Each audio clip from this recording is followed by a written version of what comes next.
Alors, qu'est-ce que le bouddhisme peut dire du végétarisme ou de la consommation de chair animale, autrement appelée viande? Alors, le premier point, pourquoi on ne peut pas trancher sur la consommation de viande et savoir si elle est autorisée ou interdite en cherchant à savoir si le bouddhisme dit que c'est bon ou mal? Alors, le bien et le mal sont des mots peu employés dans le bouddhisme. Pourquoi? Parce que c'est une formulation qui peut soulever quelques problèmes. Le premier, c'est que le bien et le mal tombent souvent dans le champ lexical que nous employons quand notre esprit connaît des perturbations mentales, comme l'hostilité ou l'avidité. Et mal, ce que nous haïssons, et bon, ce que nous idéalisons. Le mode opératoire de ces perturbations mentales, c'est de prendre une distance sur le réel en exagérant les défauts ou les qualités des choses chez lesquelles nous estimons qu'elles sont bonnes ou mauvaises. Le second problème, c'est que si l'on répondait rapidement à la question de la consommation de viande en disant de manière tranchée c'est bien ou c'est mal, nous serions peu enclins à aller chercher plus loin. Ces mots bien et mal peinent à nous assister à comprendre les nuances. Sans doute parce que l'esprit qui nous a fait formuler ces constats tranchés nous prive aussi de la liberté d'explorer la complexité. Et en nous satisfaisant de ces constats trop simples, ça pourrait nous engager à punir ceux qui mangent de la viande si on devait dire que c'est mal, et ne rien questionner si on devait dire que c'est bien. Deux directions que le bouddhisme conteste comme étant des alternatives constructives. Dans le bouddhisme, on emploie rarement les concepts de bien et de mal. Quand on emploie ces mots, on a tendance à ne pas donner de raison. Tuer, c'est mal, c'est tout. Cette personne est mauvaise, c'est tout. Et ça conduit à des notions qui sont alors facilement absolues. Et ça produit des vérités qu'on ne peut accepter qu'aveuglément, parce qu'aucune raison ne préside à leur existence. Ce qui peut engendrer l'établissement de dogmes dans le mauvais sens du terme. Que ces dogmes soient énoncés par un être supérieur ou décrétés arbitrairement par un groupe d'individus. Or, les choses ne sont jamais mauvaises sans raison. Elles le sont parce qu'elles conduisent à des résultats problématiques. Et parfois même, des actions sont bonnes ou mauvaises en fonction de notre manière de les appréhender, ce qui met à mal la binarité du bien et du mal. Internet n'est pas bon ou mauvais, il est bon pour celui qui s'en sert pour s'informer, il est mauvais pour celui qui s'en sert sans mesure. La fonctionnalité des choses est donc importante pour comprendre si ces choses sont bénéfiques ou pas. Le bouddhisme est centralisé sur la question du bonheur et de la souffrance. Il parle donc de ce qui produit la souffrance et ce qui produit le bonheur.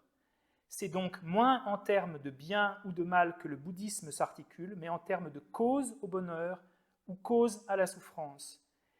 Et le bouddhisme donne des noms à ces deux types de causes. Les causes au bonheur s'appellent la vertu et les causes à la souffrance, la non-vertu. Mais on peut rappeler que ces mots, vertu et non-vertu, sont des traductions et qu'il ne faut pas nécessairement les comprendre comme nous les employons dans notre culture occidentale. Leur nature, à la vertu et à la non-vertu, est simplement conditionnée par leur capacité à produire en nous une expérience de bonheur ou de souffrance. La vertu conduit au bonheur, la non-vertu à la souffrance. C'est donc leur fonctionnalité qui définit ce qu'elles sont, pas parce qu'elles sont bonnes ou mauvaises sans raison. Comment la vertu et la non-vertu produisent-elles le bonheur ou la souffrance? Simplement en occasionnant un résultat dans l'esprit qui est à même, ensuite, à l'avenir, de générer une expérience plaisante ou déplaisante. Techniquement, cela fonctionne à travers le dépôt dans notre conscience d'un potentiel laissé par l'action vertueuse ou non vertueuse et qui peut occasionner ce bonheur ou cette souffrance. C'est une explication détaillée, pour faire simple, du mécanisme des habitudes. Dans le bouddhisme, c'est ce qu'on appelle le karma, mais ça veut seulement dire action. Ça parle donc uniquement des actions et de leurs résultats dans notre expérience. En ce qui concerne les actions vertueuses et non vertueuses, leur nature ne provient donc pas d'une loi divine ou d'un décret, mais seulement de leur habilité naturelle à produire un type de résultat dans l'expérience.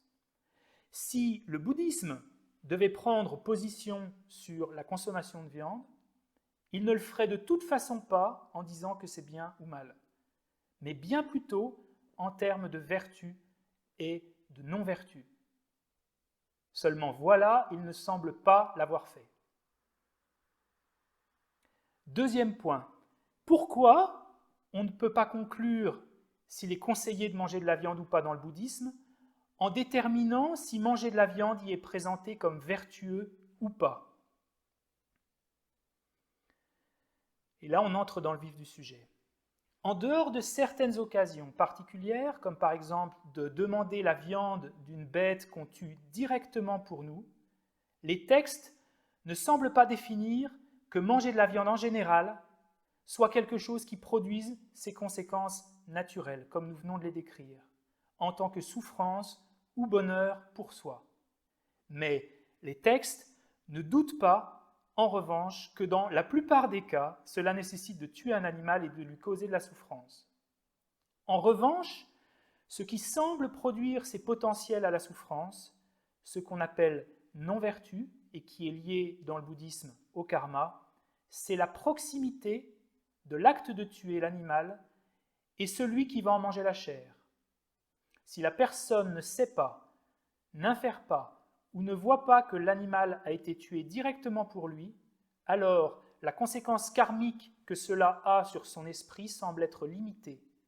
En revanche, les conséquences sont bien plus fortes si cette personne demande directement de tuer un animal pour sa consommation.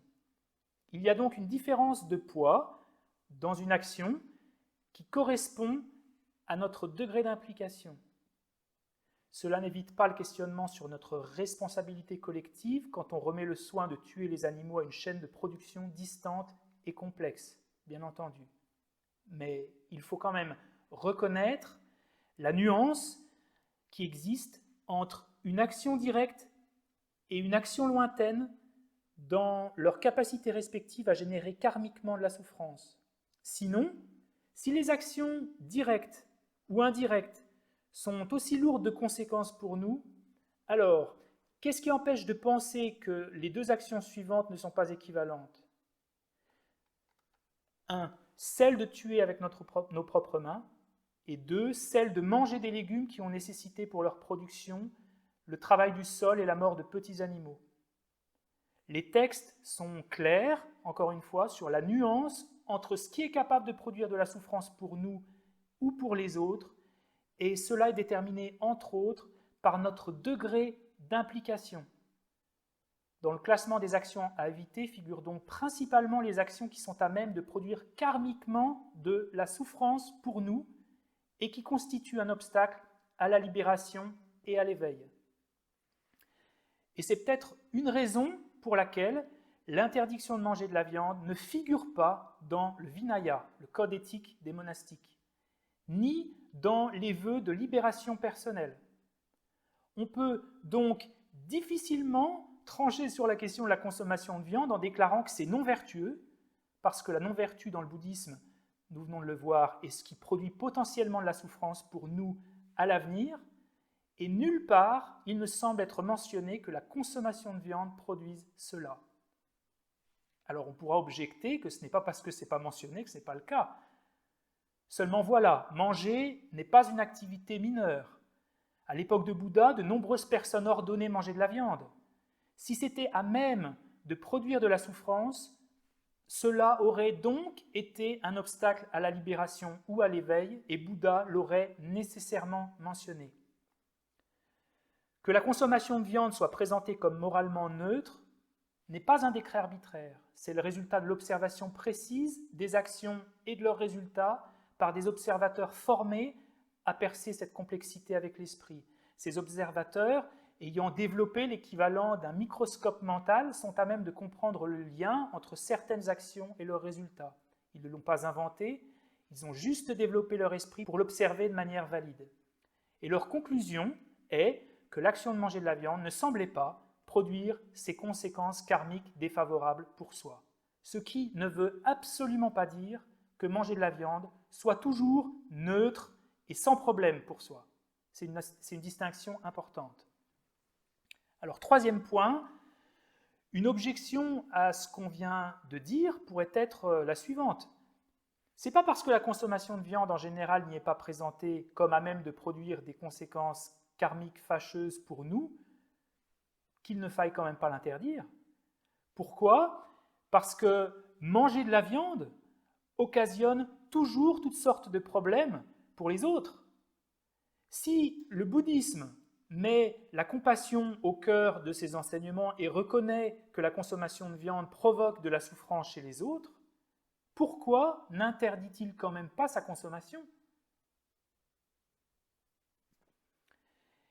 Et pour répondre à ça, on peut dire qu'il y a une nuance entre une interdiction, comme un décret, si on veut, qui, s'il est transgressé, conduit à une sanction, et une recommandation comme un objectif à suivre à son propre rythme, qui, si elle est transgressée, génère naturellement des problèmes, comme se produit par les paroles blessantes, par exemple.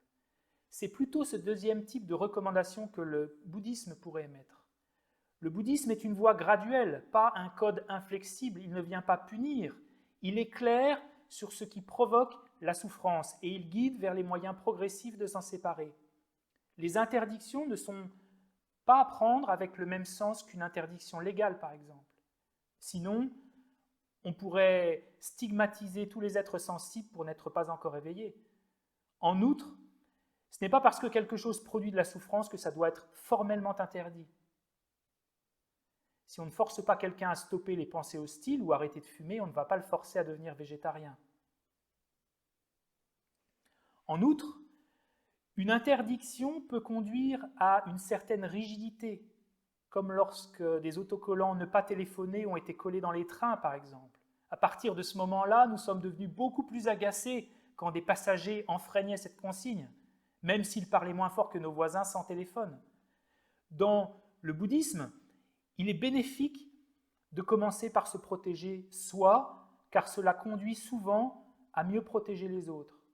Appréhender une interdiction de manière trop rigide peut nous conduire à des situations contradictoires, comme de vouloir protéger tous les êtres, mais sans se protéger soi, parce qu'on éprouve de l'agacement ou de l'hostilité, et aussi sans protéger certaines catégories d'individus, comme ceux qui mangent de la viande, parce que notre colère les aura exclus de notre bienveillance. Se protéger soi évite de développer des états d'esprit biaisés, comme ceux qui conduisent à n'avoir de compassion que pour ceux qui souffrent, mais pas pour ceux qui blessent. Ce point en dit beaucoup sur la manière d'être activiste. Si interdire aux autres de manger de la viande implique de générer en nous de l'hostilité, alors, dans le bouddhisme, il ne s'agit pas d'un système pérenne. Quand l'esprit n'a pas d'hostilité, ce sont moins des interdictions qu'il formule que des recommandations, ce qui n'exclut pas la fermeté. Alors une autre question se pose, ok, si le bouddhisme ne formule pas d'interdiction au sens où on l'entend communément, est-ce qu'il ne conseille quand même pas de s'abstenir, si l'on peut, de manger de la viande ? Et pour répondre à cette question, on peut évoquer ce qu'il proposerait, le bouddhisme, si tant est qu'on puisse répondre à une question aussi vaste, aussi générale. Individuellement, le bouddhisme encourage à se rapprocher de la réalité, ce qui est l'entraînement à la conscience discriminante, autrement appelée sagesse. Cette sagesse, nous sommes invités à l'activer, elle nous autorise à poser toute forme de questions, pour autant qu'on tâche d'y répondre avec suffisamment d'informations, une logique sans contradiction, et d'arriver à des conclusions qui sont exemptes des biais formés par nos perturbations mentales. En lien avec le végétarisme, le bouddhisme nous encourage donc à s'informer sur l'impact de la consommation de viande sur l'environnement et la souffrance animale, être conscient des alternatives possibles, s'informer sur la nutrition et la possibilité d'une existence en bonne santé sans consommation de viande. Si nous souhaitons développer une préoccupation pour les autres, il peut être cohérent d'interroger la consommation de viande et de considérer les actions qui, même indirectement, induisent de la souffrance chez les autres, mais ne pas oublier de surveiller son esprit et comprendre les bienfaits d'aider les autres après s'être aidé soi par rapport à ceux d'aider les autres sans prendre soin de son esprit. Ne pas oublier de considérer, si l'on peut, et en premier, les actions qui sont les plus lourdes de conséquences, souvent les plus directes, comme les actions physiques et verbales, avant de se porter sur les actions indirectes.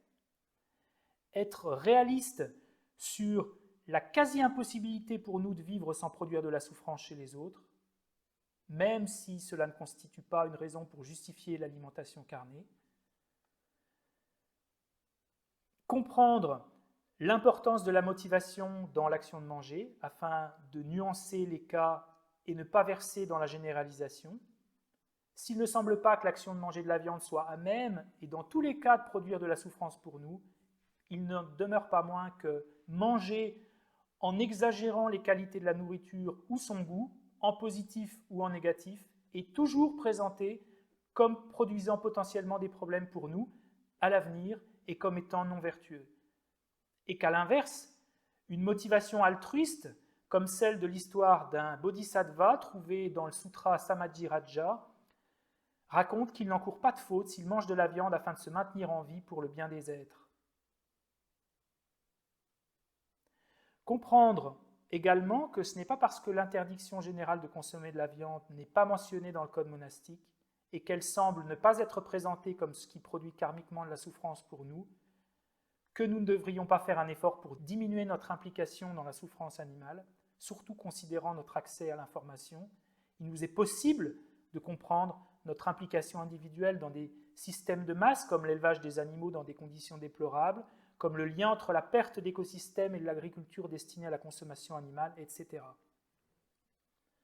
Comprendre que ce n'est pas parce qu'il y a 2500 ans, les monastiques avaient pour habitude d'accepter ce qu'on mettait dans leur bol, même quand c'était de la viande, que ça justifie qu'on fasse de même aujourd'hui, à l'heure où non seulement nous ne sommes pas ordonnés, enfin je crois, mais où nous pouvons très facilement choisir le contenu de notre assiette. Enfin, de garder à l'esprit les conseils de ses saintetés, les 14e Dalai Lama et 17e Karmapa, tous deux encourageant le végétarisme. Donc non seulement le bouddhisme nous incite à utiliser notre conscience discriminante, mais il nous incite également à adopter ce qu'on est capable d'accomplir avec progressivité. Pour ceux qui mangent de la viande et qui ne se sentent pas la force d'arrêter, gardez à l'esprit que le bouddhisme, évidemment, ne les forcera jamais. Forcer à adopter un comportement ou une vue spirituelle n'est jamais encouragé dans le bouddhisme. C'est la raison pour laquelle, par exemple, le prosélytisme y est si rare. Si on ne pousse pas les gens à devenir bouddhistes, on ne va pas les pousser à devenir végétariens.